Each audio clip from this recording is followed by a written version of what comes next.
ভয় আৰু অহংকাৰ আমি হয় ভয় আৰু অহংকাৰ আছো সেই ভয় আৰু অহংকাৰ আঁতৰাবৰ কাৰণে গৌৰৱ গগৈৰ পিছত মই ৰেজল্ট কৰিম এজন সেনাপতি হিচাপে সেই ভয় কেনেকৈ আঁতৰাব লাগে সেই ভয় আঁতৰাই হিমন্ত বিশ্ব শৰ্মা ডাঙৰীয়াক অসমৰ পৰা আঁতৰাই অসম কেনেকৈ বচাব লাগে অসমৰ মাটি কেনেকৈ বচাব লাগে অসমৰ জাতি জনগোষ্ঠী কেনেকৈ বচাব লাগে অসমীয়া জাতিক ঐক্যবদ্ধতাৰে কেনেকৈ আগুৱাই লৈ যাব লাগে সেই কাম মই সভাপতি ডাঙৰীয়াৰ নেতৃত্বত এজন ক্ষুদ্ৰ সৈনিক হিচাপে কৰিবৰ কাৰণে মই বদ্ধপৰিকৰ আৰু মই দৃঢ় বিশ্বাসী মোৰ ওপৰত আস্থাৰ বিশ্বাস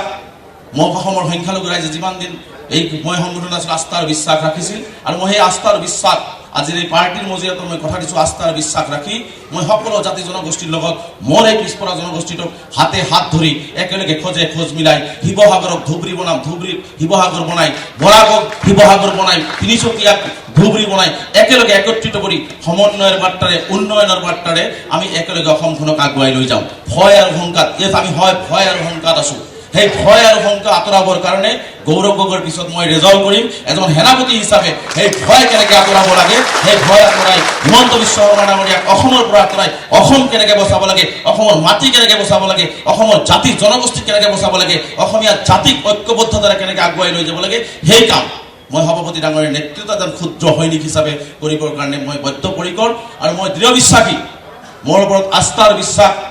মই অসমৰ সংখ্যালঘু ৰাইজে যিমান দিন এই মই সংগঠন আছিল আস্থাৰ বিশ্বাস ৰাখিছিল আৰু মই সেই আস্থাৰ বিশ্বাস আজিৰ এই পাৰ্টিৰ মজিয়াটো মই কথা দিছোঁ আস্থাৰ বিশ্বাস ৰাখি মই সকলো জাতি জনগোষ্ঠীৰ লগত মোৰ এই পিছপৰা জনগোষ্ঠীটোক হাতে হাত ধৰি একেলগে খোজ মিলাই শিৱসাগৰক ধুবুৰী বনাম ধুবুৰীক শিৱসাগৰ বনাই বৰাকক শিৱসাগৰ বনাই তিনিচুকীয়াক ধুবুৰী বনাই একেলগে একত্ৰিত কৰি সমন্বয়ৰ বাৰ্তাৰে উন্নয়নৰ বাৰ্তাৰে আমি একেলগে অসমখনক আগুৱাই লৈ যাম ভয় আৰু অহংকাৰ আমি হয় ভয় আৰু অহংকাৰ আছো সেই ভয় আৰু অহংকাৰ আঁতৰাবৰ কাৰণে গৌৰৱ গগৈৰ পিছত মই ৰেজল্ট কৰিম এজন সেনাপতি হিচাপে সেই ভয় কেনেকৈ আঁতৰাব লাগে সেই ভয় আঁতৰাই হিমন্ত বিশ্ব শৰ্মা ডাঙৰীয়াক অসমৰ পৰা আঁতৰাই অসম কেনেকৈ বচাব লাগে অসমৰ মাটি কেনেকৈ বচাব লাগে অসমৰ জাতি জনগোষ্ঠী কেনেকৈ বচাব লাগে অসমীয়া জাতিক ঐক্যবদ্ধতাৰে কেনেকৈ আগুৱাই লৈ যাব লাগে সেই কাম মই সভাপতি ডাঙৰীয়াৰ নেতৃত্বত এজন ক্ষুদ্ৰ সৈনিক হিচাপে কৰিবৰ কাৰণে মই বদ্ধপৰিকৰ আৰু মই দৃঢ় বিশ্বাসী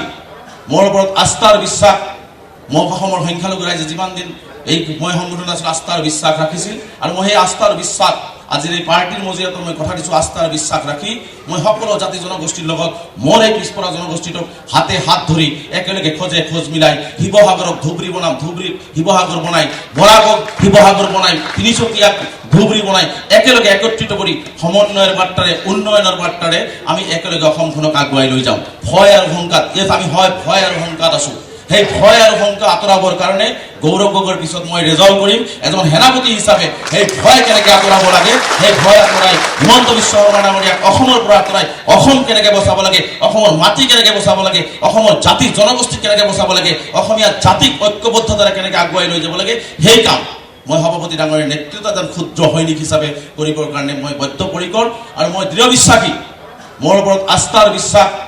মই অসমৰ সংখ্যালঘু ৰাইজে যিমান দিন এই মই সংগঠন আছিল আস্থাৰ বিশ্বাস ৰাখিছিল আৰু মই সেই আস্থাৰ বিশ্বাস আজিৰ এই পাৰ্টিৰ মজিয়াটো মই কথা দিছোঁ আস্থাৰ বিশ্বাস ৰাখি মই সকলো জাতি জনগোষ্ঠীৰ লগত মোৰ এই পিছপৰা জনগোষ্ঠীটোক হাতে হাত ধৰি একেলগে খোজ মিলাই শিৱসাগৰক ধুবুৰী বনাম ধুবুৰীক শিৱসাগৰ বনাই বৰাকক শিৱসাগৰ বনাই তিনিচুকীয়াক ধুবুৰী বনাই একেলগে একত্ৰিত কৰি সমন্বয়ৰ বাৰ্তাৰে উন্নয়নৰ বাৰ্তাৰে আমি একেলগে অসমখনক আগুৱাই লৈ যাম